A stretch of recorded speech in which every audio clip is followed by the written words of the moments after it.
from the Mercy One studio.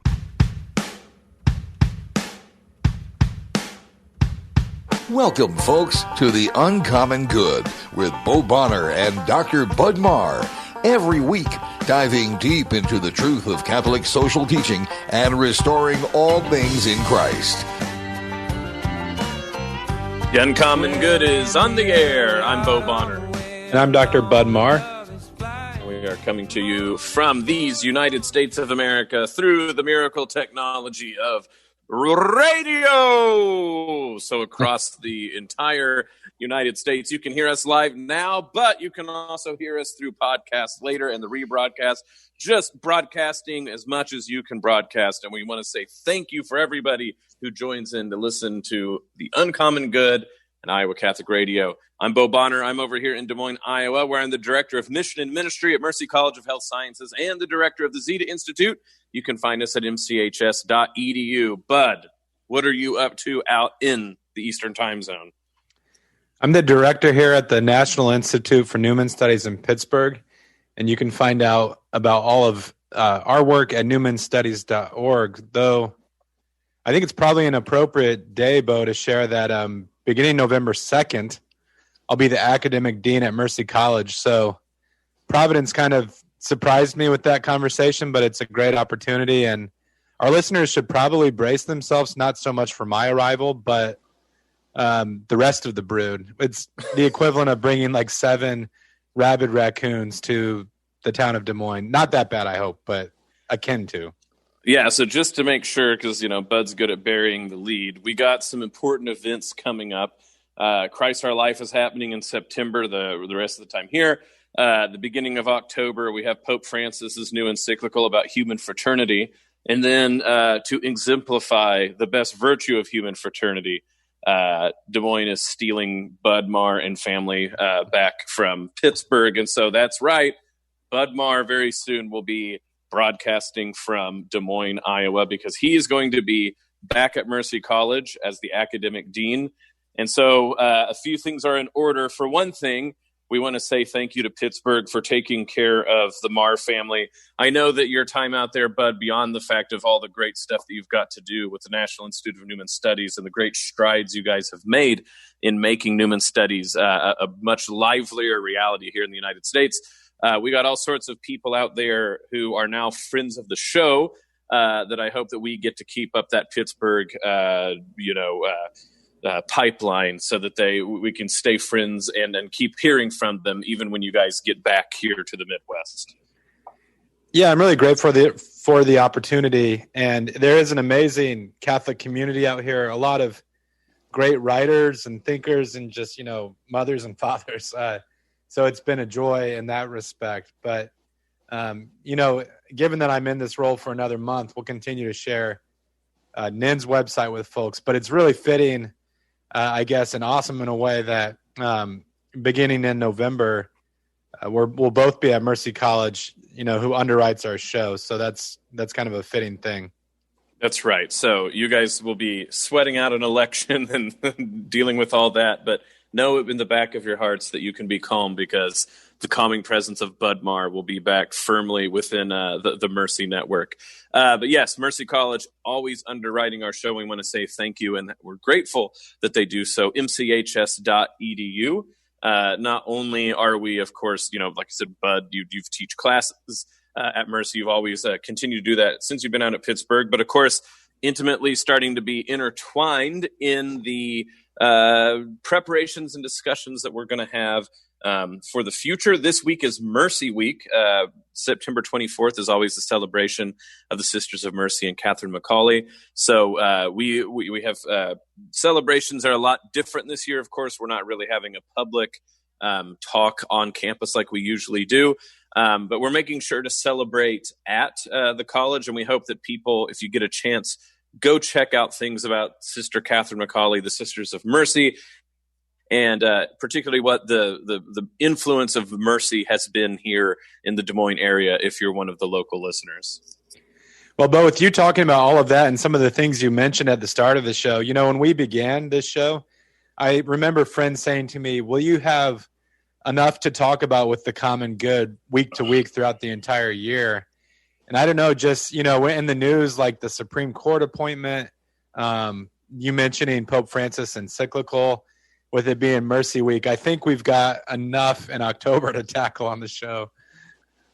That's right. And beyond that, the numerous groups of friends that we've been able to make through reaching out to people, but also getting to talk with people who then say you should talk with this person and talk with this person. It really has been a blessing for two guys that got on there being like, well, let's see if we can talk about some terms in the common good that maybe people don't know about. And it's been 4 years at this point, right, that we've had the radio show? Yeah, we're going on it. Let's see. I'll have to do the math during the break, but it's either 3 or 4, and this is the time of year that's our anniversary, so that's pretty awesome. Of course, on today's show, we're tackling something that we think will be prescient on a lot of people's minds, and that is, as Catholics and Christians, how do we make sense of suffering in our life? And this year especially, I think both illness and death and anxiety have been, more on people's minds because of what's in the news. And so as Catholics, we have to be able to provide a kind of public witness about what it means to trust in God, and especially in God's providence during what are understandably difficult times. Yeah, I thought, hey, we're celebrating Bud coming back and the anniversary of the show, so let's talk about calamities. So we're going to talk about calamities in the common good when we get back. This is Bo Bonner and Dr. Bud Marr. Thank you for joining us this Wednesday. You want to stick around for this because it is very prescient and providential and just good radio. We'll be back right after this. Folks, if you want to chime in to the uncommon good, maybe to say congratulations to Bud that he's coming back, maybe tell him new restaurants he should, call in and get some drive-through in, or maybe that he has some debts he has to settle that he didn't before he left. If you want to warn Bud about him coming back, you can do so through the Zip Whip line. 515-223-1150, 515-223-1150, the Zip Whip line. Hashtag UCG for the uncommon good. Maybe we can do a hashtag for Bud's coming back or something like that. Bud's back. That's it. BUDBACK. They can do that for a hashtag on the Zip Whip line. 515-223-1150, 515-223-1150. We love hearing from you. We hope that that's happy news for people to know that the gang never split up on air, but they'll be back truly in Iowa. We're looking forward to it. This is the Uncommon Good, and we'll be back right after this. The Christ Our Life Catholic Conference for Our Searching Souls, Friday and Saturday, September 26th and 27th at Wells Fargo Arena. Speakers include Father Donald Calloway, Sister Miriam James, Deacon Harold Burke-Sivers, Mirjana Soldo, Magnus McFarland Barrow, Steve Angrisano, and Iowa Catholic Radio's John Leonetti. Tickets and information are available through ChristOurLifeIowa.com. The Christ Our Life Catholic Conference, September 26th and 27th at Wells Fargo Arena, ChristOurLifeIowa.com.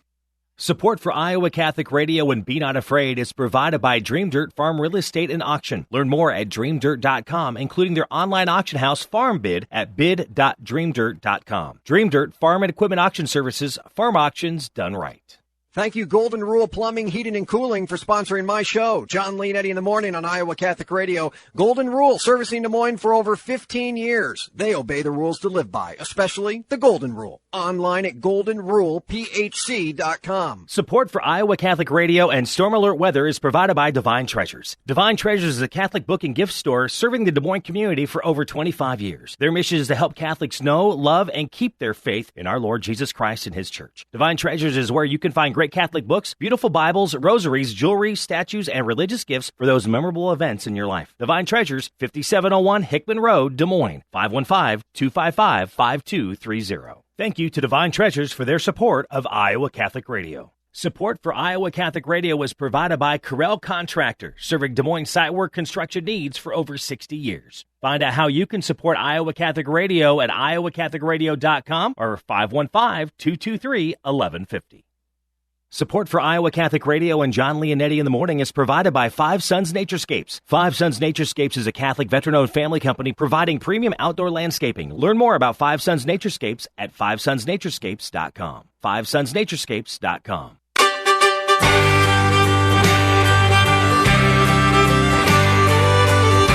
We're back with the Uncommon Good. Bo Bonner and Dr. Bud Marr joining you this Wednesday here on Iowa Catholic Radio, and everybody who is connected in through us or who's listening on the rebroadcast or the podcast, welcome to the show. We're glad to have you back.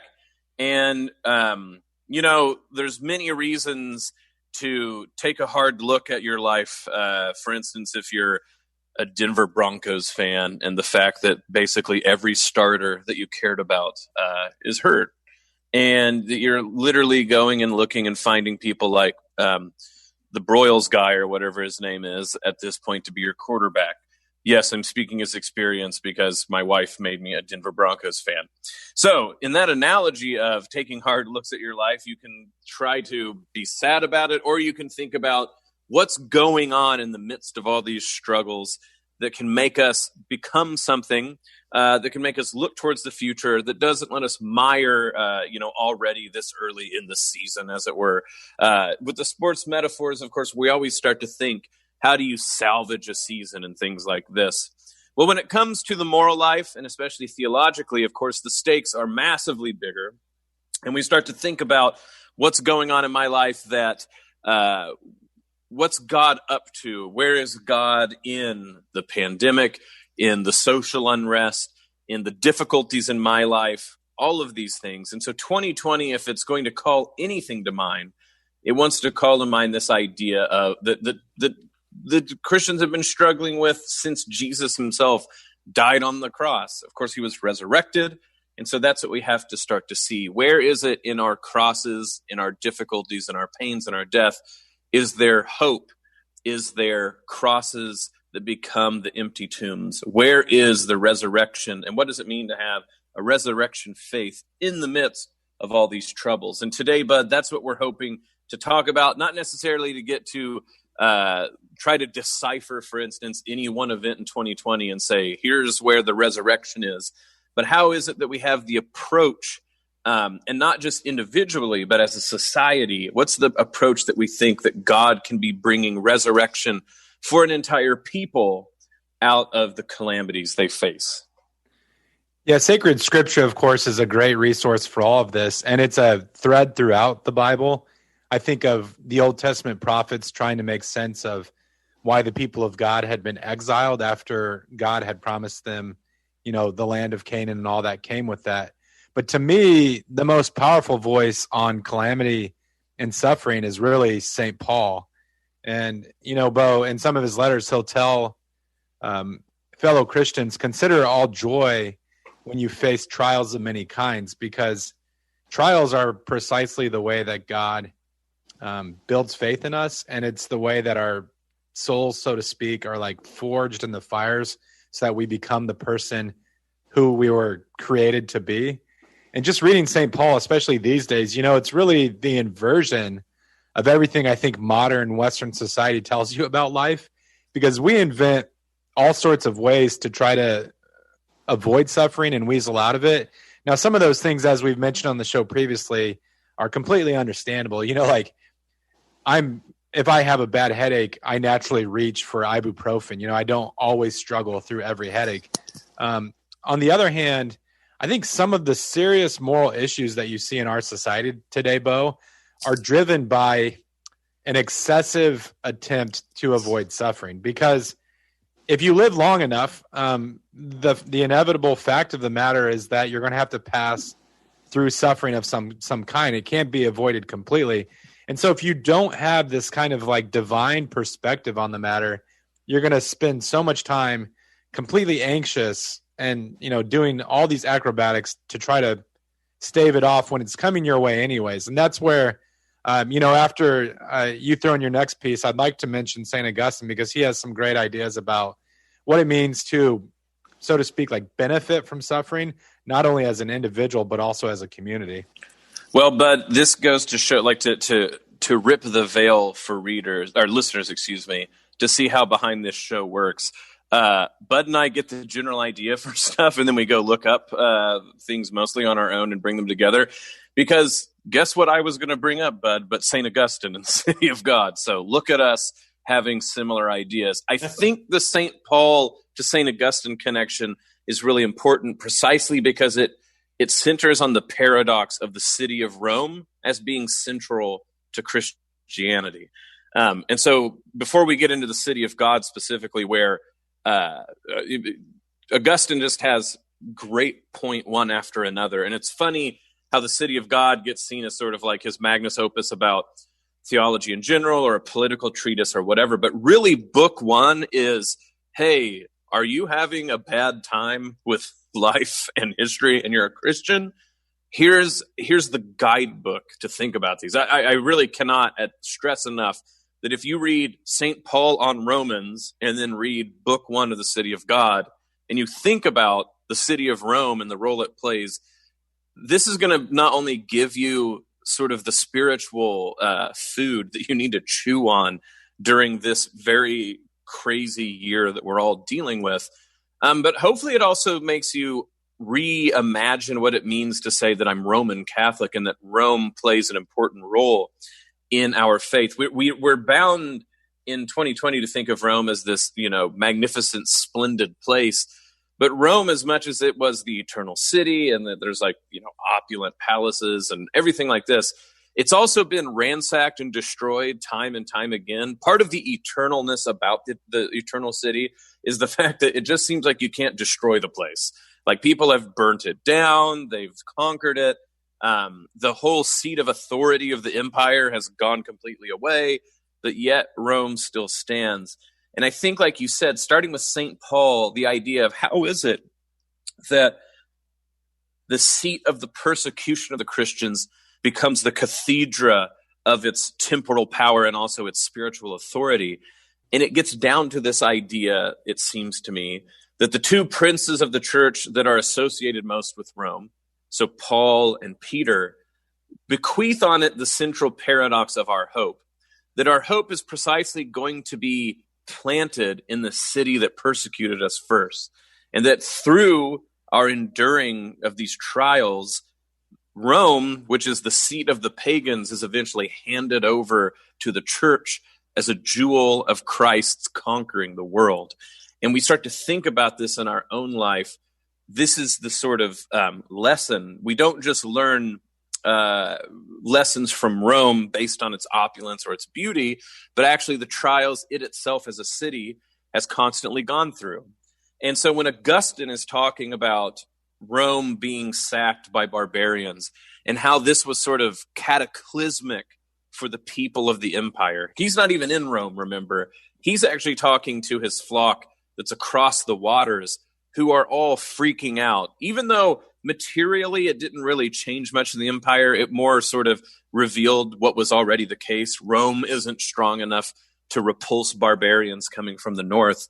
But he had to point out, how is it does God punish the good and the wicked alike? How is it that the punishment stays the same, but the reaction is different? And so, but I think it's very telling that if we're going to talk about how we in 2020 as a people deal with calamities for either our benefit or our destruction, it makes sense to turn to the city of Rome, which St. Paul and St. Augustine had so much to point out when it came to Providence. Yeah, you're right. I think when readers first turn to the city of God, I know this was the case for me, it's intimidating because it's such a massive book. And you think, well, this will only work as a doorway. But once you dive into it, it's amazing, for someone as brilliant as Augustine, that he's treating issues that are really on the minds of so many people. And the book starts with that great discussion, Bo, of, some of the pagans blamed Christians. They're like, look, we've rejected the piety of our fathers. And because you've turned away from traditional religion to this new faith, that's why we're going through all these difficulties. And Augustine tackles that theological question first. I think he has a knockout punch and shows that why there's some faulty reasoning going on there. But the real heart of the matter, and for our show today, is his whole discussion of like, well, regardless of how you explain the suffering or understand it, the key is how you walk through it. And he really chides some of his fellow Roman citizens, saying, prosperity depraved you and adversity could not reform you. So you haven't really learned this salutary lesson that Providence has put in your direction. So Augustine is saying there's a specific purpose for this. And, affluence made you slothful and really, sort of like calm and at ease in a pejorative sense. And then things worked out where you were supposed to go through these calamities and have your soul forged in the fire. But instead, his fellow Roman citizens started griping about it. And so Augustine concludes that whole section saying what matters is the nature of the sufferer, not the nature of the sufferings. And my mind in 2020 has been going back to that phrase, Bo, because it's so easy, and no matter how much we pray about it or talk about it, we can't lie. It's not simple or easy to go through the kind of trials we've been facing this year. And, I'm one of the first of those who's prone to anxiety in the face of social unrest, or of course, like with the pandemic. And Augustine really helpfully reminds us that God does have a purpose for these things. God's not, of course, a masochist who celebrates human suffering, but with just the nature of the way that the world is, these things do come our way for a specific purpose. No, but first of all, to sidetrack, I know you said it's not apropos to our show today, but I have to admit, I love that Augustine out of the gate is so Jesus' name was good enough when you ran to our churches to take sanctuary and not get killed. But the minute you step out of the church, you use that same tongue to bash God. But then the other one that's great before we get to the real meat of this is I love how he goes, how could it be that the pagan gods could protect Rome when literally your founding myth is that Troy was sacked by barbarian Greeks and they had to carry their gods across the sea to a new place? And so I love that he's he's like, here, I'm going to use, recent history to point out that you guys seem double-minded, but then I'm going to go back to the classics to show that you don't even believe your own foundational myths. So it's pretty great. But look, I already said if people want a sort of manual to read, they should read book 1. I'll get even more specific. Where you were really bringing up in the City of God is book 1, chapters 8 and 9. And chapters 8 and 9 are powerhouses of understanding what it means to live through difficulties. And why is the sort of prosperity gospel version of Providence not true? But why isn't it the case that if you pray to God, a tornado could sweep through a town and all the wicked die and only the good survive? This is sort of the questions that we get at. And this is the sort of facile understanding of Providence that atheists will constantly, you guys want to pray? Well, why is it that, X person prays, but Y didn't happen? So these are the sort of general questions. Or why is it that hurricanes hit and, you guys aren't saved anymore, blah, blah, blah. Well, Augustine really covers this.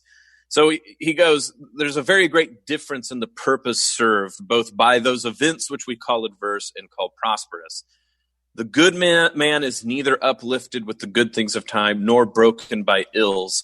But the wicked man, because he is corrupted by the world's happiness, feels himself punished by its unhappiness. Yet often, even in the present distribution of temporal things, God plainly, he shows that he's not going to interfere in all sorts of things, but that he's going to met out these punishments for various reasons. So on one hand, he goes, the reason it's not all punishment all the time is because then it would say, literally there would be nothing at the end of time for the final punishment to show the final vindication of righteousness over wickedness. But that if he never punished people who are, already prone to think they can get away with whatever they want, would certainly turn and go, there is no God and we really can do whatever we want. He said, conversely, if God took away all temporal benefit, it would be too harsh perhaps, or that people would think that God didn't have control over those things. But on the other hand, if he gave freely of all gifts, humans being as they are, they would just become greedy and covetous and wouldn't ever turn to the higher things. And so he points out that God is the providence of God using both the good and the bad, blessings and sufferings, that is constant. What changes, like you said, is the person and how they take the suffering. So as he goes, The same fire causes gold to glow brightly and chaff to smoke. And under the same flail, the straw is beaten small, while the grain is cleansed. And the lees are not mixed with oil, though squeezed out of the vat by the same pressure. So the same violence of affliction proves, purges, clarifies the good, but damns, ruins, and exterminates the wicked. And thus it is that the same affliction those that detest God and blaspheme, while the good praise and pray and praise him. And so that idea, Bud, that you can have the same sort of force, you can have the same fire. Fire is the same no matter what you do with it. Yeah. But on one hand, it can purify gold or make chaff burn away. This is the best way to understand God using the punishment, but what really changes is how we react to it. That's just really great stuff.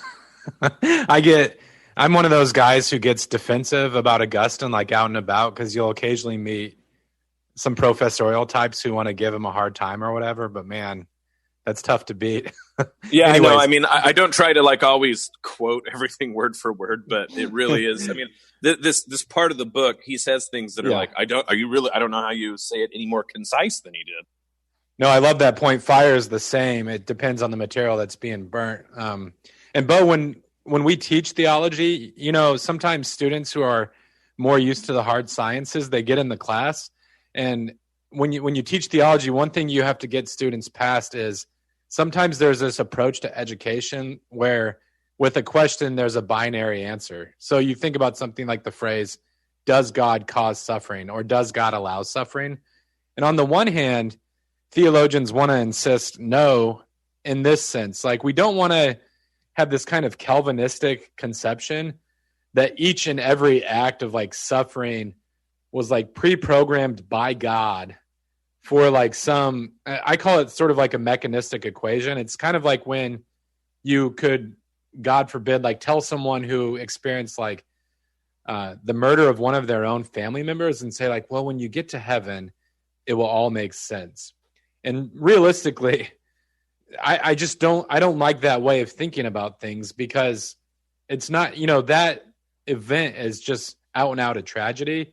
And in some sense, it doesn't make sense. It's like a rip in the fabric of the universe. On the other hand, we do know that nothing falls outside of the purview of divine providence. And so, I mean, we don't want to get too much into the weeds, but like, you know, most of the Catholic answers are both and. So God grants us freedom. Humans misuse that freedom.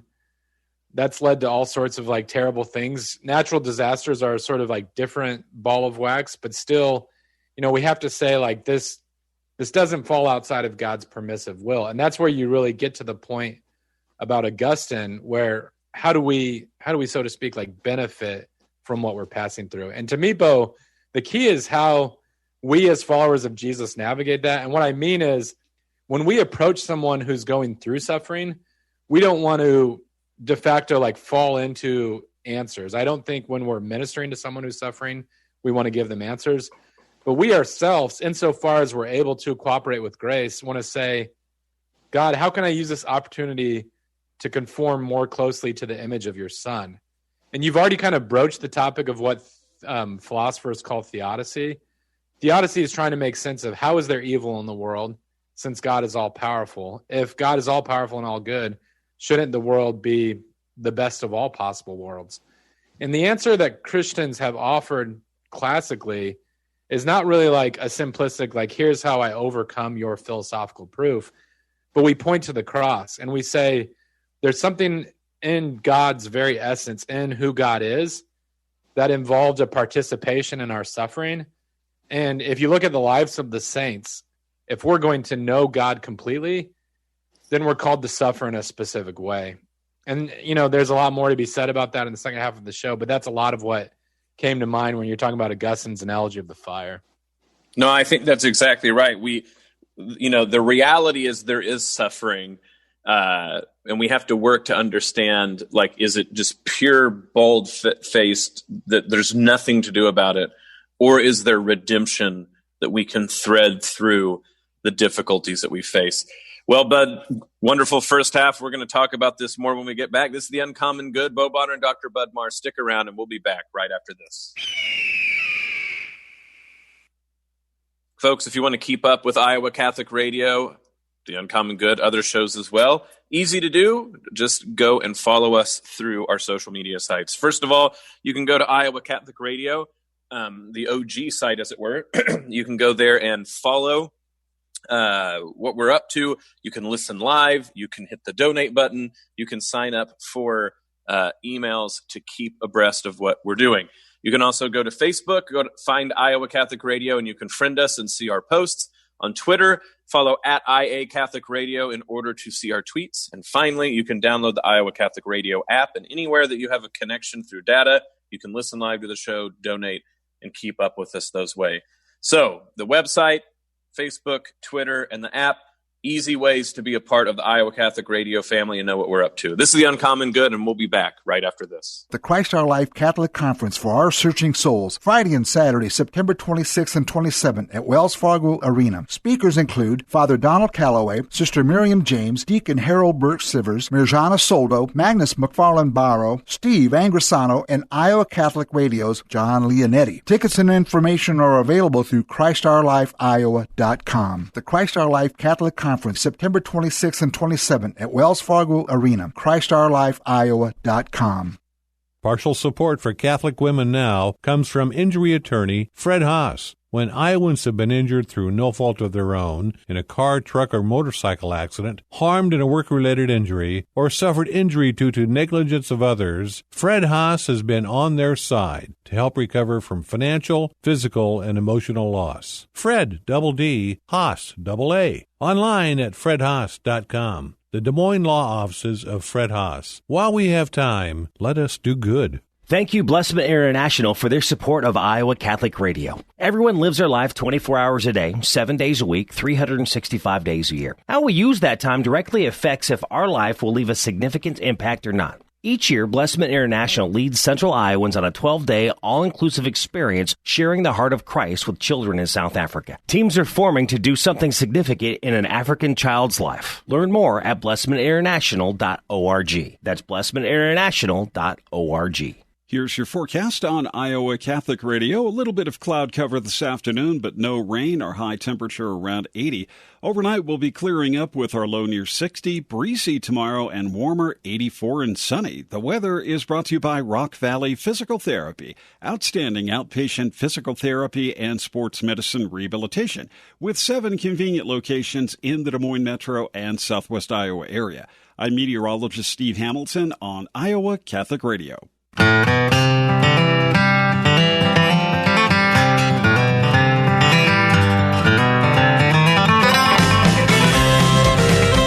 back with The Uncommon Good. Bo Bonner and Dr. Bud Marr joining you this Wednesday.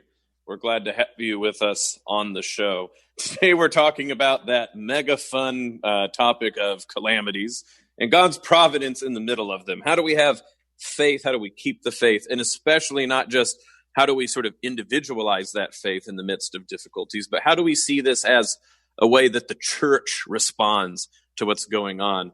Bud and I, in the first segment, ended up talking about St. Paul, the way Rome plays a central role in our understanding of calamities. We usually think of Rome in the modern era associating with opulence, but actually it seems like the travesties and the difficulties of Rome play a really important part. The martyrs of Rome, and then when the church takes over, we have the sack of Rome. This is what Augustine is obsessed with in the city of God on behalf of his people. And I think that that's a good way to really jump back into this. You know, when, St. Augustine obviously is talking about what happens to individual people when they when they confront these calamities, but he doesn't say the souls of God versus the Gentile or pagan souls. He says the city of God versus the city of man. For him, it still comes down to this social life.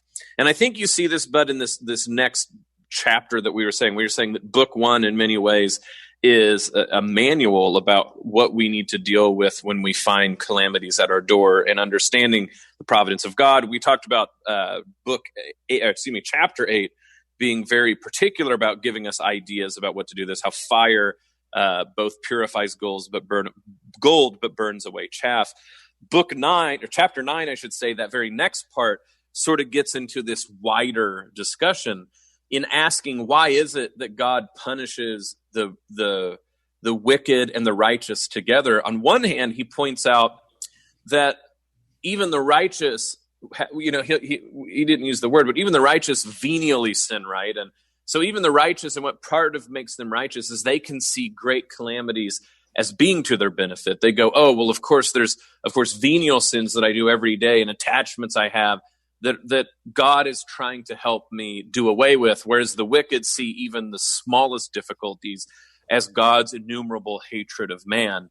But what's interesting, Bud, for me, is one of the very pointed things he continually comes back to is he goes, with the righteous, it's almost always the case that they're the righteous because they don't really personally sin themselves, or if they do, they confess, all these things like this. But he goes, what's very difficult for humans is in the face of wicked people that they know, and that they, if they don't have authority, they have at least an equity with, that out of fear, the righteous don't correct them.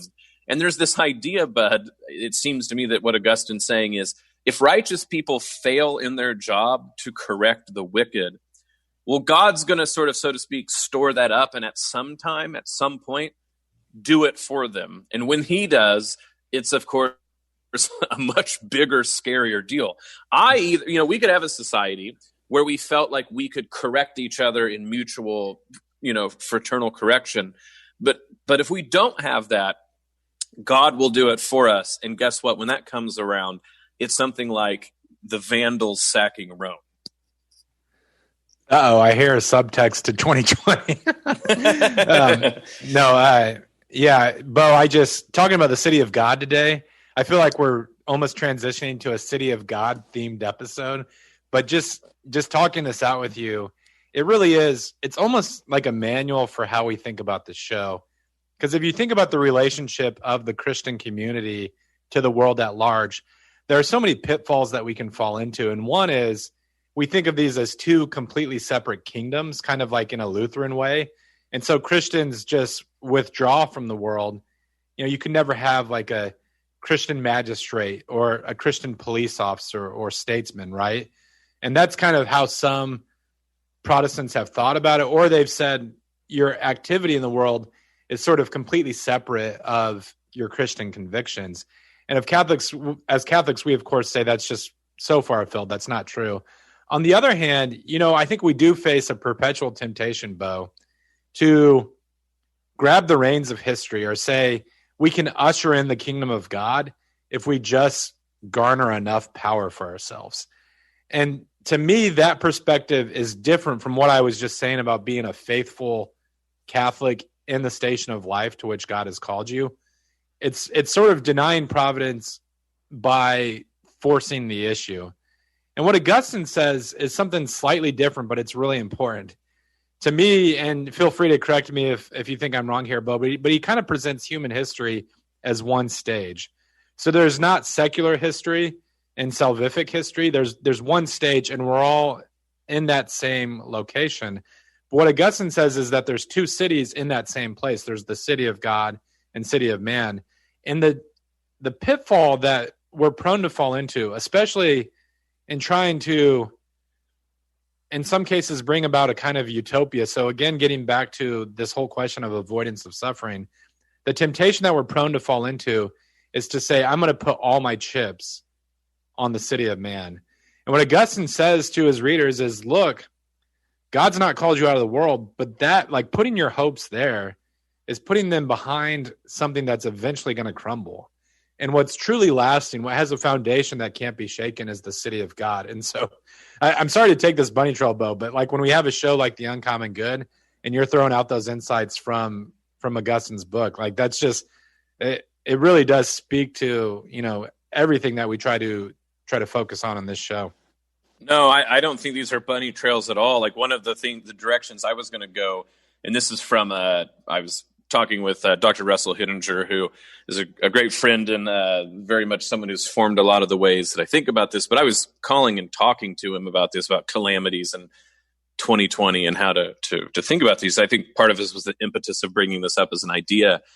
And not only did he point to the city of God, but as you said, this sort of opposition. And, look, to back up real quick, you made the point that it's not about making binaries like it's either this or this. But when Augustine's doing this, he's not saying like either it's the city of God and the city of man and there's nothing in between. He really is talking about there's two poles to all of this, right? And that depending on the love you have, and we've already talked about how he goes, even the righteous in this life aren't completely, in love with the city of God. It's frankly, it's almost too hard for us, right? Like we need to know when we need to eat next and things like this. So it's not about a binary, a light switch being flipped, but he talks about the two poles to consider these things. And he's doing this constantly. So one of them, Bud, I think, is how he uses the figure of Job and contrasts him with different people. Two that I think we have time for on the show today. One is Job and Cato. So we'll talk about who that is in a little bit. And then Job and Adam, like original, Adam, our father of the human race.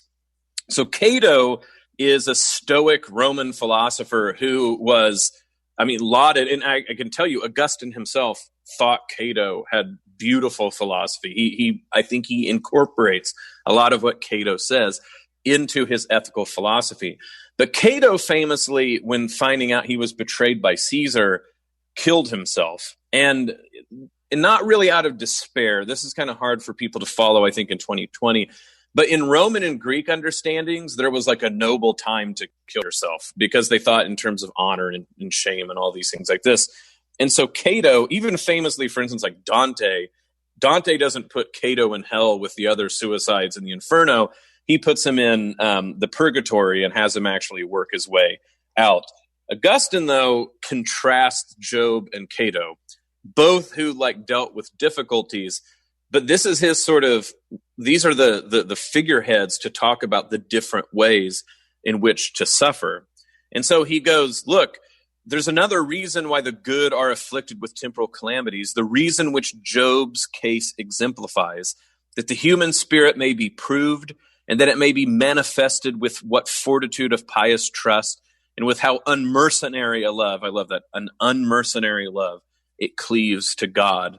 And he goes, look, the point of living through life as we do is so that someday we can say with Job, heavily tried but not overcome, from Job, naked came I out of my mother's womb, and naked shall I return there. The Lord gave, and the Lord has taken away. As it pleased the Lord, so it has come to pass. Blessed be the name of the Lord. Like a good servant, Job counted the will of his Lord with great possession by obedience by which his soul was enriched. Nor did it grieve him to lose, while yet living, those goods which must shortly leave at his death. What's crazy about this, Bud, right, is Cato is a Stoic, and so he's sort of exemplified as the sort of Roman philosophy that's dispassionate and doesn't put too much, weight into this life for possessions, but still at the end of it, for the sake of an honor in the city of man, he felt it right to end his life when really all he was suffering is sort of like social shame. Job had everything he loved taken away, but could still in faith say, blessed be the name of the Lord. And that sort of re-understanding of Job as not just like one solitary guy, getting kicked in the shins and dealing with it as best he can, but as sort of being an emblem of how the city of God and the city of man differ. I just think it's a fantastic way to talk about this. Do you take a stance on the conclusion of Job? I was at a conference once, and this scholar presented on Job, and he and I got into a little bit of debate because, I love the book of Job, and I think it's so powerful that Job has everything taken away from him and then confesses what you just said there, the Lord giveth, the Lord taketh away. Blessed be the name of the Lord. Even in the face of great challenges from his friends. And then when God shows up, God, like we're sort of saying, doesn't give a simplistic answer, but basically points to the majesty of creation and says, in effect, my ways are higher than your ways. But the debate that I had, Bo, was the end of the book, everything's returned to Job sevenfold. Mm-hmm. And for myself, I feel like the book would be powerful on its own if it ended with God coming in the whirlwind, and then that was sort of the conclusion of the book. For this guy, it was like, well, the book shows that God basically returns to his children, all that he had blessed them with and more. I guess I put him in enough of a corner where he admitted sometimes that's sort of eschatological, and we have to wait until heaven or the end to see those blessings. But thoughts on the canonical place of Job? Well, I think it's interesting to go look to the church fathers about this. So with Augustine, we have Job being contrasted, like I said, with Cato, the famous Stoic Roman philosopher. Or, for instance, he does this comparison with Adam. This is in his fourth homily, number 4 on the first epistle of John. He says, "For that you may know it, brethren, Adam being in paradise despised the commandment of God and lifted up the neck as he desired to be his own master. So he fell from immortality. But there was a certain man, and man now well skilled, though immortal born, who even as he sat on the dunghill, putrefying with worms, overcame the devil. Yes, Adam himself was overcome, but Job, so then Adam overcome in paradise, overcame on the dunghill through Job." And so this has been like transmitted through the years in a sort of small way that Adam was unhappy in paradise, but Job was happy on the dunghill. Job was happier on the dunghill than Adam was in paradise. And so you get this idea, right, that like what Job does is a prefigurement of Christ. In Gregory the Great, in his huge work, The Moralia on Job, which is just massive, where he basically treats Job as like the basis of all moral thought when you talk about Christians. The idea that Job is sort of the Old Testament prefigurement of Jesus Christ comes ringing through in a way that I think what you're talking about has to be thought of eschatological. So that ending of Job, right, is that the human soul, unless they go through what Job went through, can't have the things of this life without them dragging them down. But I really think this is sort of like the Old Testament prefigurement of what Jesus says when he goes, "Seek ye the justice of God, and all these other things you will have likewise," right?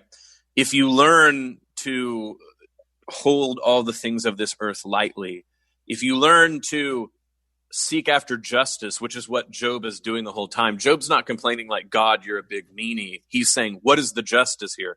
Like, I want to argue my case because I believe the Lord will hear me and he will rectify, he will explain what's going on, which he does through the whirlwind, even if it's mystically. Then all of those things at the end are given back to him, but sevenfold. And so one of the mystical interpretations of that is like with the 7 virtues, right? Mm. And so all of the things of this earth, it's again not like if you suffer enough, you're going to really hit the jackpot of really cool stuff. It's the things of this earth really only take the actual good quality they have if we go through the testing that Job went through and find ourselves, so to speak, on the other side with what Job learned through the whirlwind. Yeah, and if listeners are hearing this right now and saying, like, thinking to themselves, like, how exactly does this intersect with what we're thinking about today?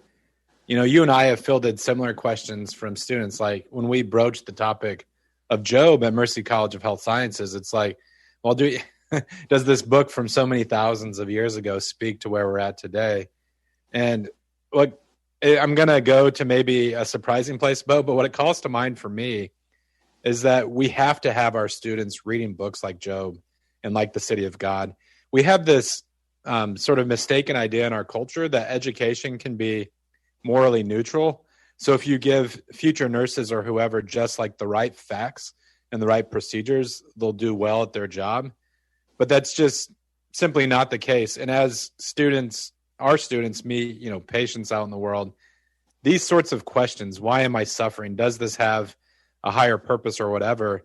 They're going to inevitably arise. And we would be doing a disservice to our students if we sit them out into the world without reading books like Job. And for instance, even in the classroom, you and I have had to talk about subjects like euthanasia, or physician-assisted suicide.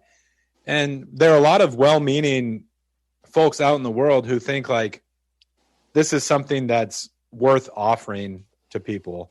And it's driven by this desire to say like, well, if someone's suffering and their illness is terminal, shouldn't we spare them that suffering? But it can go to a really dangerous place quickly, I think, Bo. And what I have in mind is the way, I sometimes hear even among like professionally trained ethicists saying things like, well, if a person's quality of life dips below a certain level, is it really wrong to give them the alternative of physician-assisted suicide?